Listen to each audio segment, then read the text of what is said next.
guys, my name is Katie. Have you ever thought, geez, I really do not know how to cook? Well, say no more, I'm here to help. Today we will be learning how to cook homemade fettuccine alfredo. Learning how to make a quick homemade dish like fettuccine alfredo can save you time, money, and can also provide a wonderful experience for you and your family. So let's get right to it. First things first, we're going to go over the cooking appliances and utensils we will need. You need a big pot that has a lid because we're going to be cooking the pasta in here. You also need 2 spatula spoons, one for the sauce, one for the pasta. I prefer to have a big strainer because you want the whole pasta to fit inside. So that's that. And I also have these when I take out the pot from the hot water. I like to go like that because it's pretty hot. And plates to serve the pasta with. After gathering all of your cooking appliances and utensils, we are ready to move to the next step, ingredients. These are the ingredients you will need for the whole preparation, so let's go over them. You will need 1 pound, 16 ounces of the fettuccine alfredo pasta. I personally like to use the shredded Parmesan cheese, but a substitution you can also use is the grounded one. Either or is preference. You will need 1 of these of heavy whipping cream, half a pound of crema centroamericana. They usually do the weighing for you, so you don't have to worry about that. You're also going to need around 4 tablespoons of butter. You need cream cheese. I prefer Philadelphia cream cheese, but there's a lot of brands out there that will do just fine. And some fresh parsley. Once we have all the ingredients ready, it's time to move to our last step, preparation. We will divide preparation into 3 parts: the pasta, the sauce, and bringing it all together. It's time to get cooking, guys, so let's get right to it. According to What's Cooking America, you need a big pot and a lot of water to cook pasta properly. A small pot or too little water encourages the pasta to clump together and cook unevenly. So for 16 ounces of pasta, you need around 5 to 6 quarts of water. Once you have put your water to boil, you can add salt to your liking, and then you're ready to drop the pasta.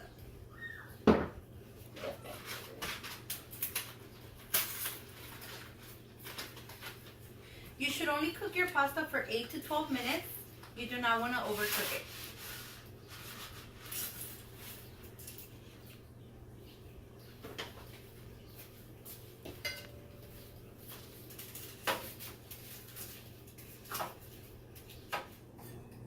Before moving on to the next step, the preparation for the sauce, you should make sure that your pasta is fully covered by the water, and this is the time I encourage you to put your timer.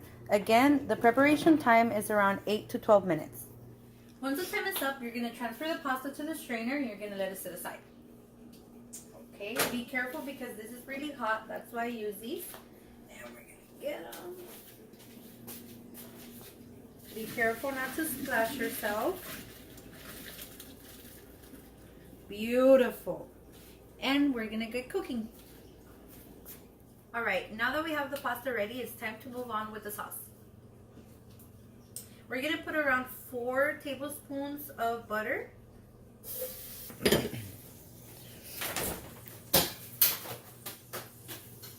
Once the butter is all melted, we're gonna add the cream cheese, just like this. It is very important to follow each step. So first we're going to do the cream cheese. We're going to let that melt. Then we're going to add the crema centroamericana. Then the heavy whipping cream. And lastly, our Parmesan cheese. So let's let this cook. Ingredients. Once it has no lumps, we're ready to add the crema centroamericana. Again, they already waited for us, so we're just going to go ahead and dump it in. There we go. Again, mixing thoroughly to make sure all the ingredients are mixed together.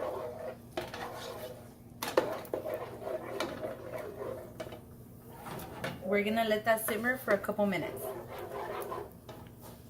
Making sure the consistency is not too heavy but not too watery as well is very important. From the looks of it, we are ready to add the Parmesan cheese. You can add it gradually or everything, but I like to add it gradually. It's easier to mix this way.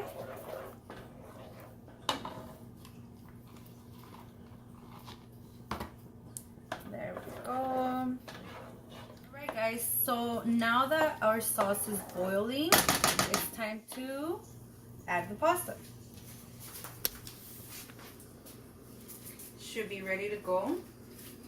And we're just gonna pour it right in. Just like that.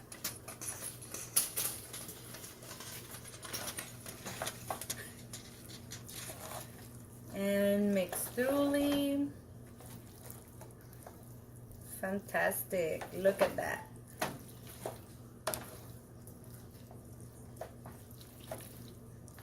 We're actually gonna let this simmer for around 3 to 5 minutes, checking constantly that nothing gets stuck together. So yeah, let's cover that and let it sit for around 3 to 5 minutes. All right, guys, so I think we're finally ready. Let's take the last. Yes, that looks perfect. So after you get the sauce ready, get the pasta ready, we're gonna move forward to the last step, and that is presentation. According to today.com, there's a few things that will make your plate look irresistible. Number one is choosing a white background. Another is to add height and keep it simple. So let's do a perfect example of that.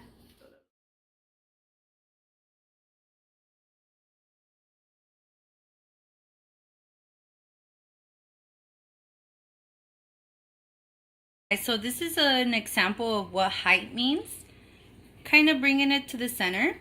And then we're gonna add fresh parsley. This is optional, but it gives color to the plate.